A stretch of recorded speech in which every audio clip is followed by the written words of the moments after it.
형사 책임은 근데 어떻게 책임지면 되냐? 네. 감옥에 가는 거죠. 그렇죠. 감옥에 가는 걸로 책임지는 게 형사 책임인 거죠. 네. 자, 근데 사실 실질적으로 교통사고로 인해서 감옥에 가는 경우는 극히 드물어요. 예, 대부분 이 형사 합의라는 걸 별도로 하기 때문이거든요. 예, 일반적으로 법원에서도 형사 합의를 할 경우에는 교통사고는 워낙 사안이 많잖아요. 교통사고 엄청나게 많습니다. 그리고 이제 고의도 아닌 경우가 많거든요, 사실. 그렇죠. 예, 아니 예. 생각해보면 교통사고 그거 하나 그렇게 네. 이거 좀 그렇잖아요. 예.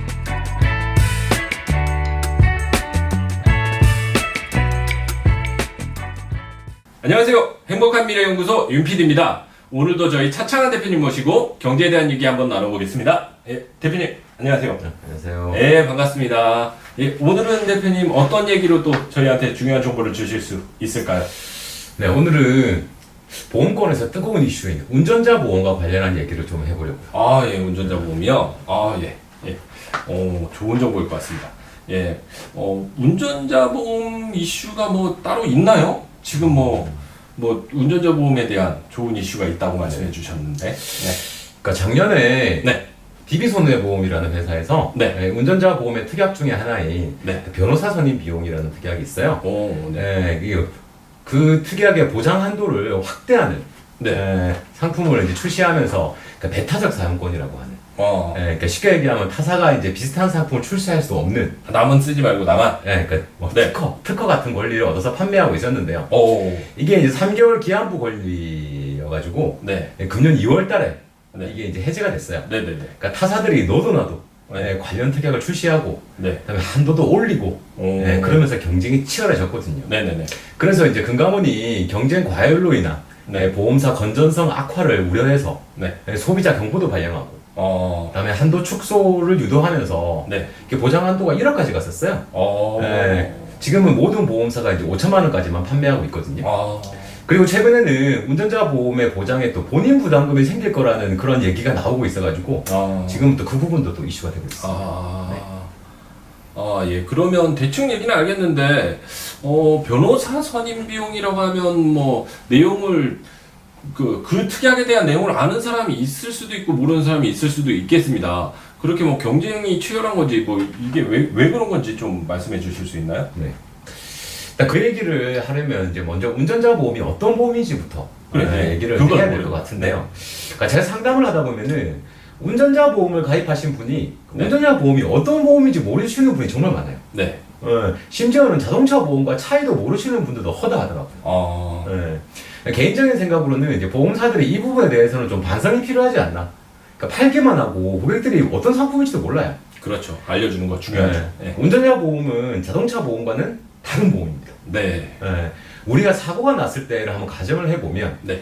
상대방의 과실로 인한 사고인 경우에는 본인이 가입한 보험을 찾을 필요가 없죠.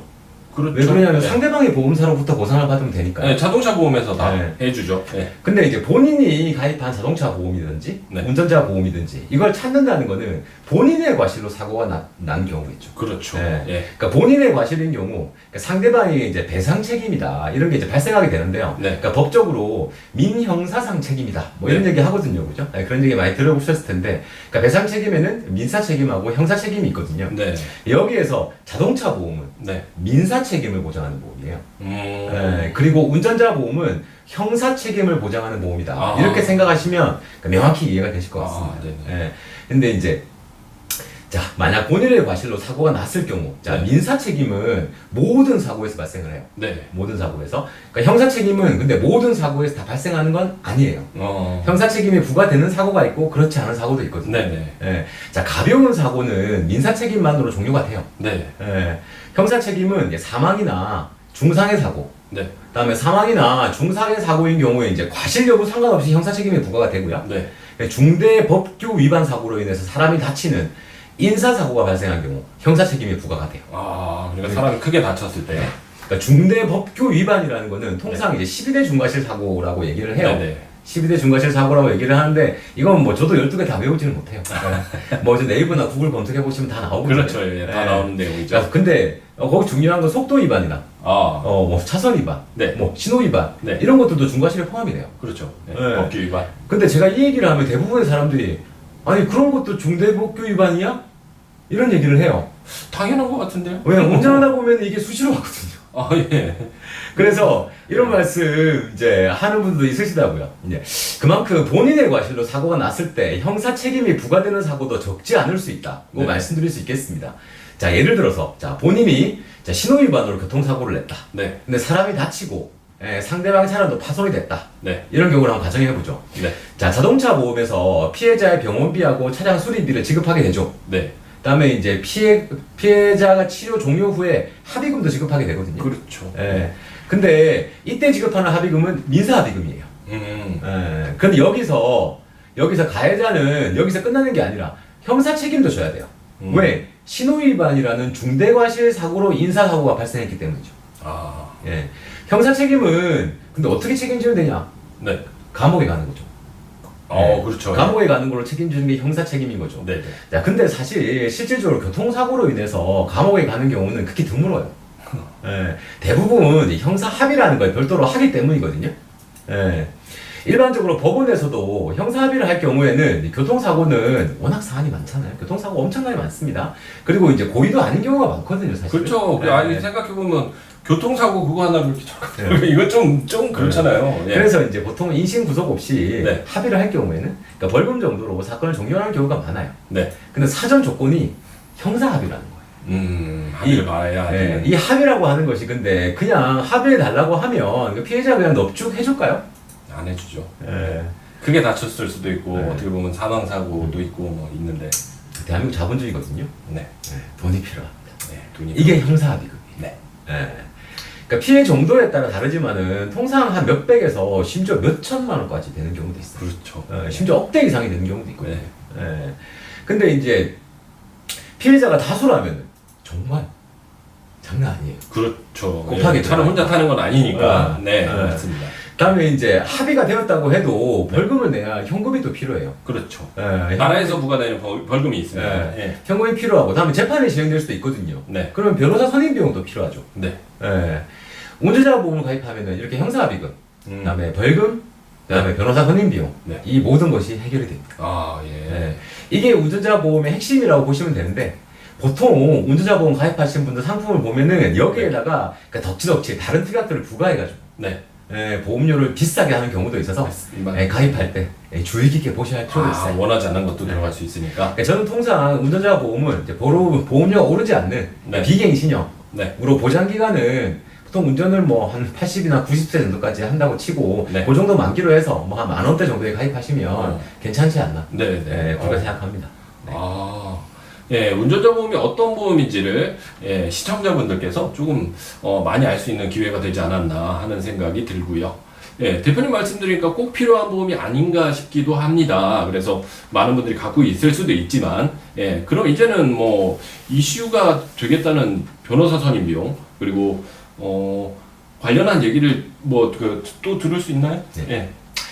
그러니까 변호사 선임 비용이 아까 이제 뭐 배타적 사용권 얘기도 했고 네네. 경쟁이 치열하다 뭐 네. 이런 얘기를 앞서서 했잖아요. 네. 그러니까 변호사 선임 비용 특약이라는 게 사실 원래도 있었어요. 어. 원래도 있었는데 이제 과거 운전자 보험은 경찰 조사를 마치고 네. 정식 기소되거나 네. 구속됐을 때만 비용을 보장했어요.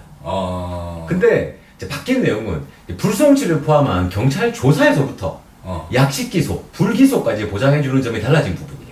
이거 어디서 봤던 것 같은데 TV 광고에서 그 누구랑 해가지고 했다 그분 그 보험 우리가 뉴스에서 보면은 이렇게 유명인들 같은 경우는 그렇죠. 경찰 조사를 받을 때도 그러니까 법원을 가는 게 아니고 네. 검찰을 가는 게 아니고 네. 경찰 조사를 받을 때부터 변호사를 대동하고 가는 모습을 많이 그렇죠. 보죠. 예, 시작부터 해야 되는데 그 이제 경제적인 근데 일반인들은 사실은 경찰 조사에서부터 변호사를 데려가기가 경제적인 부담이 되거든요. 그렇죠. 돈이 없는데. 네, 근데 지금 이 특약을 하면은 경찰 조사에서부터 변호사 비용을 받기 때문에 경제적인 부담 없이 일반인들도 할 수 있게 되었다는 거죠. 예. 대동해서 갈 수도 있다. 예. 그리고 한도도 예전에는 뭐 500만 원짜리도 있었고요. 그다음에 뭐 3천만 원 정도 한도가 있었는데 최근에 1억까지 됐다고 아까 말씀드렸잖아요. 그러다가 지난 4월부터 이제 금감원 입김으로 현재는 이제 최대 5천만 원까지 한도가 보장되고 있어요. 네. 운전자 보험이 최근에 왜 이슈가 됐었는지 이해가 됩니다. 예, 그래서 오늘은 운전자 보험에 관련한 얘기를 들어봤는데요. 꼭 필요한 보험이 아닐까 싶습니다. 그리고 관련해서 문의사항이 있으시면 저희 여기 아래 댓글 아니면 여기 설명창에 보시면은 저희 연락처가 있습니다. 예, 확인하셔가지고 필요하시거나 궁금하신 부분은 저희 연구소로 연락 주시면 될 것 같습니다. 예, 오늘도 좋은 정보를 전해주신 차창환 대표님 감사합니다. 네, 수고하셨습니다. 네, 도움이 되셨으면 좋아요, 댓글, 구독 부탁드리겠습니다. 감사합니다.